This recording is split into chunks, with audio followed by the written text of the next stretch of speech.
The 25 ways that I recommend you saving money. This is my Mr. Cash Smart channel. Let's dive straight in, not fuck around, and get on with the first one. The first one is ensuring that you pay yourself first. This is the most important tip that I think I have found throughout all of my financial saving career, and it's so important to understand and to have your mindset shifted for it, because if you're not paying yourself first after you get some sort of salary or some sort of income, you're just going to be complacent, and it's not going to save as much as saving it at the end of the month compared to right when you're paid right at the start. For example, if I'm paid £2,000 and I wait till the end of the month after I've already used all of that, say we, spend money on, we get really pissed up this month, we use loads of spend on food, on drink, we have our normal bills of rent, we could be left with way less, and we're not going to be as frugal at the end of the month to cut away that into, say, our last 150 of investments. Doing it this way is so much worse because you're not going to force yourself to be more frugal and not do the unnecessary things that you don't need in your life. By doing it straight away as soon as you're paid, you're then left with your amount for the month, and that is actually the amount that you are going to use because you're forced to. Whereas if you do it the other way around, you're just going to run into this problem. Number 2, this is to do with phone contracts and what sort of phone you're set up with. The only thing that I can highly recommend here is don't do phone contracts. They're a waste of money. They always tie you in for multiple numbers of years, and just to have the newest phone is so unnecessary. In the world that we're living at the moment, secondhand phones are still so high spec and can do everything that you need them to do. There's no need to have the newest iPhone 15, 16, 17, whatever the hell we're on at the moment. The iPhone 10 XR with the bezel-less screens is still an amazing phone to use day in, day out. And that is what I use. I think I got it secondhand for around £150, and then I pay for it monthly with a SIM-only deal of £10 a month, and it gets me 45 gigabytes, which is way more than enough that I need, but I can also work whilst traveling with that. So if we take a phone contract example, you can be paying up to £50 a month for newer phones. Let's go with that, £50 a month for the newest iPhone 25, whatever the hell you're buying. 2 years, that's going to be £1,200. Whereas what I'm doing is I've got a £10 a month SIM only deal. That's going to be £240 in 2 years. With 150, that's £390, which is a mad saving. That's like £810. Obviously, those are some broad numbers, but make sure you do a SIM-only deal. They're just so much better than doing contracts, because contracts just cream you for money. All right, number 3, this is selling unnecessary stuff that you have. This is more of a mindset shift that I think people could learn a lot from. My ethos, at least in my 20s, is I never really want to have so much stuff that I couldn't really fit it in 1 or 2 carloads. Now, this is more to do with just being able to maneuver my situation, at the click of a fingers when something pops up, which is, something I want to make sure I'm not too tied down with having too much stuff. But also, whenever I do start to have some unnecessary stuff, I will look to offload it as quickly as possible using Facebook Marketplace, using Depop. So selling your unnecessary stuff is a really good saving tip, not just to declutter your life, but also to make a little bit of money on the side. Number 4, now this is buying coffees out. This is a really simple one. If you look at how much coffee is at, your classic Pret or your Starbucks or your Costa, you could be looking at anything from £3 to £5. Having a coffee at home, it's at least 5 to 10 times cheaper. Like per drink, you're looking at 30p to 50p.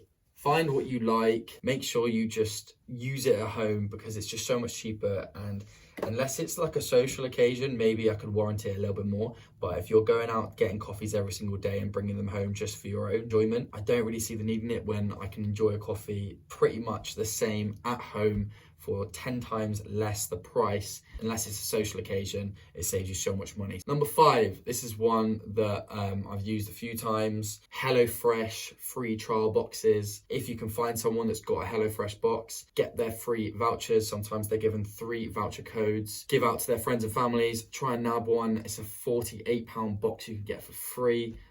You just have to pay delivery, which is $4.99, and gives you 12 meals worth of food. Number 6 is making sure you're using powder whenever you're doing washing for your clothes. Now, a lot of people use capsules, and they can be way more expensive because you're limited with the exact number of those capsules. Say you get 25 and then you've got 25 washes, you get way more value out of powder like the big DAX boxes, for example. You can put a little amount in if you're doing a smaller wash. You can do a bigger amount if you're doing more. And in terms of the powder per wash, it's just so much more valuable. So that's another one that I recommend. I've been using the same box for months now, and I do washes like once or twice a week. Number seven is material brands for clothes that just aren't needed. You need to change your mindset for brands. Don't need more expensive brands, and you don't need to keep replenishing your clothes with these brands to stay up to a certain standard. The people that you're trying to represent this standard with are people that you shouldn't really be caring about in your life, because if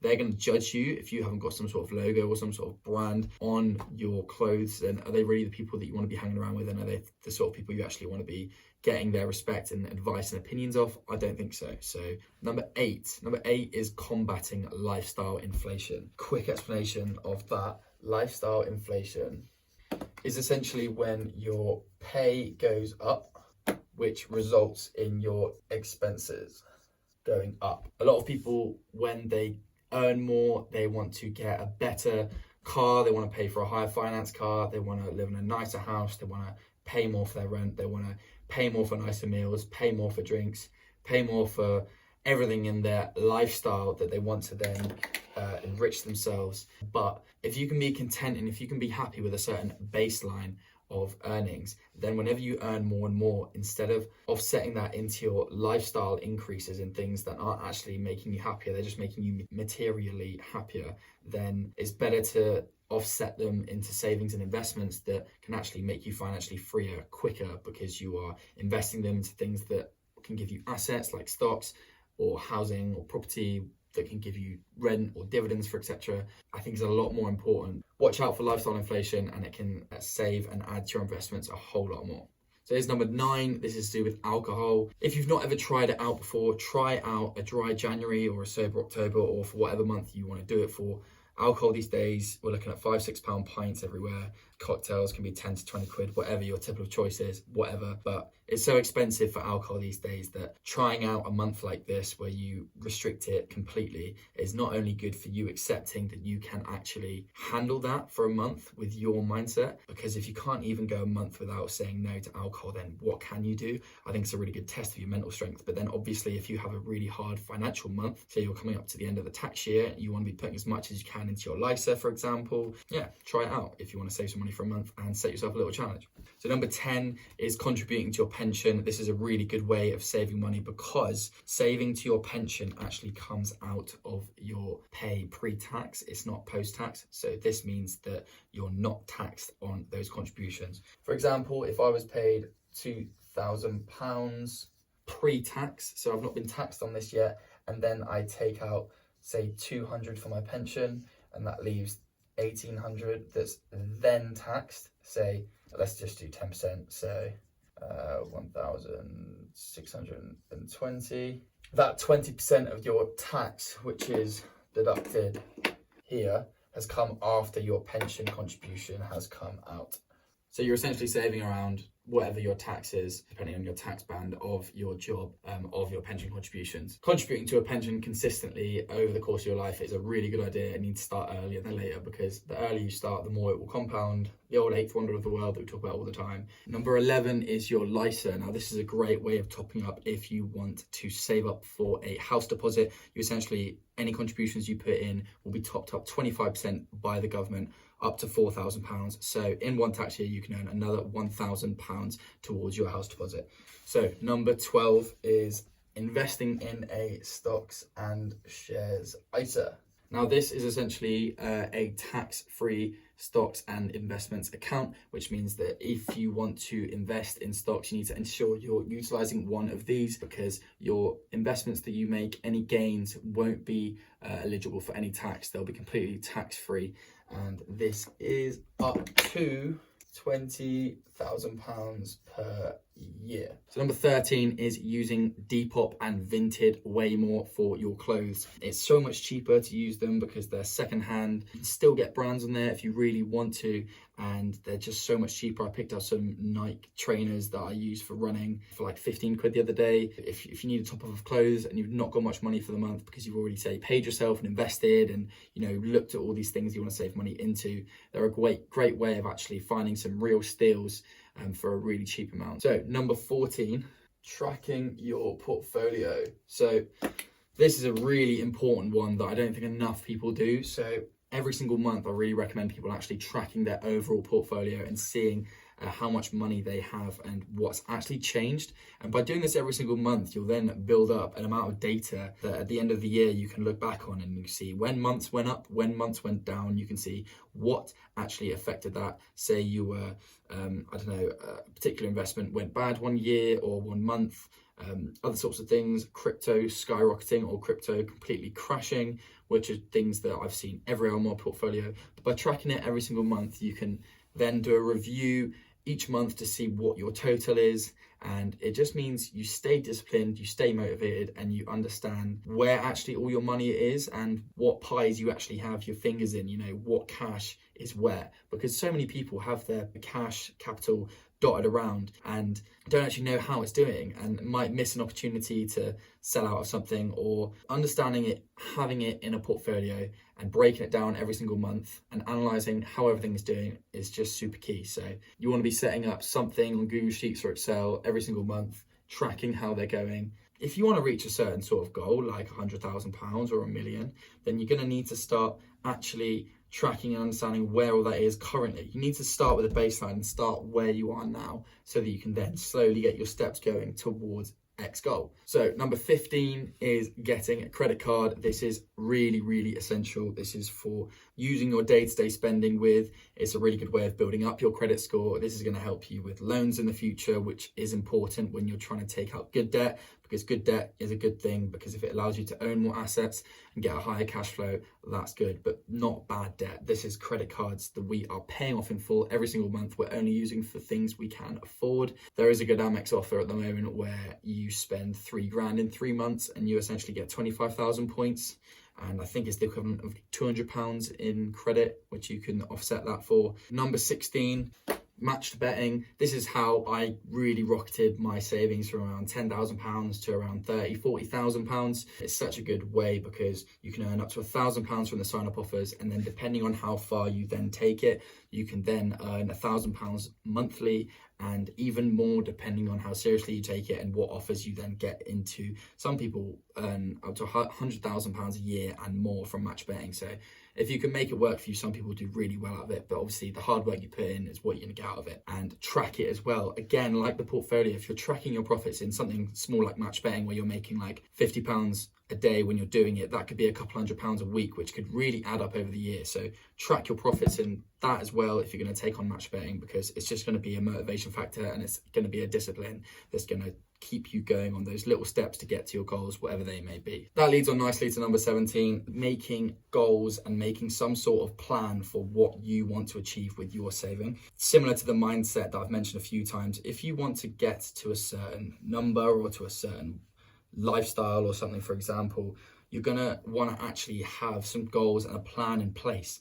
So for example, I've set out my dollar cost averaging plan where I put every single month into stocks, crypto, my LISA for my house deposit, around 1.3 grand out of my salary into those investments to try and reach the stocks and shares ISA limit of £20,000 as close as I can, to really rocket me on my way to hitting £100,000 and being more financially freer. That's what my plan and the goal I've set is. Now, that keeps me disciplined and it allows me to see those little steps on the way to that actual goal. If you haven't set yourself one of these sort of plans or goals, then it can feel like you're a little bit directionless, and whenever you do make little improvements, you don't see where they're actually leading to. So I think it's a really good way to keep your saving up and to keep you disciplined is to actually understand that having those goals and having that plan in place can be so key to keep those little steps moving to get you on the way to that. And once you've got that mindset, it really does stick. So once you can just get the first few months started, you can really hold out and get on your way to whatever your goals may be. So number 18, this is a really good one that I do every single year, is if you have insurance on your car, ensure you call your tax insurer every single year before your renewal. Now you can go on to comparethemarket.com, check what the car insurance is saying for you for that year. If there's anything that's cheaper than your current tax, then call them up, tell them that quote, and they're gonna drop them down if you just haggle enough tell them I'm going to leave unless you give me the same quote, then they're going to drop at least to that quote. And if they don't, then you can move. If they do, which they very likely will, sometimes they even drop it below, then you can save money on that. I think 1 year I saved like over £100 just by calling up. I call up every year now and they always give me the lowest price they can give me. So number 19 is a bit of a bigger pill to swallow, but you need to look at what your current living expenses are. Are they over your means? And if they are, should you downsize? Should you go into a cheaper rent and a smaller apartment or a smaller room? Do you need that bigger apartment that sometimes people like to fill up with unnecessary stuff that doesn't actually necessarily make them happier? Because those extra expenses might, massively reduce your ability to save and to invest and to really get you on your growth journey. So number 20 is reduce your unneeded expenses when it comes to food and takeaways.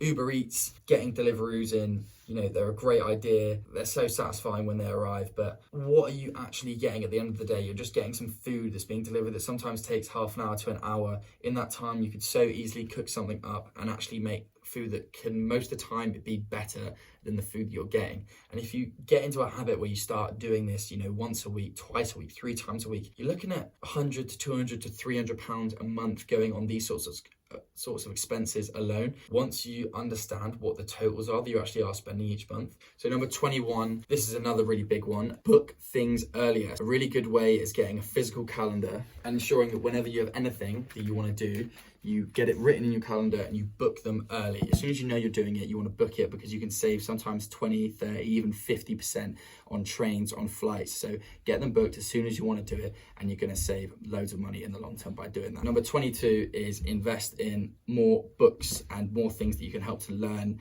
and get knowledge from. I like self-help books, ones like these, The Psychology of Money, Happy by Darren Brown, Never Split the Difference, Rich Dad Poor Dad. They're all really good books that can help you actually get that mindset shift that can really back up and give you the fundamentals to actually go ahead and carry out some of these tips and ways of saving. So number 23 is buying more secondhand things in general. So if you're moving into a new place, say you're downsizing and it's unrenovated, it hasn't got any furniture in, look at places like Facebook Marketplace and use those to actually give you the things that you actually need, because you can get so much good stuff on there that might save you, up to 90% depending on what it is, compared to going and getting it just brand new from IKEA. Number 24 is not paying for finance on cars. I don't understand why people do this.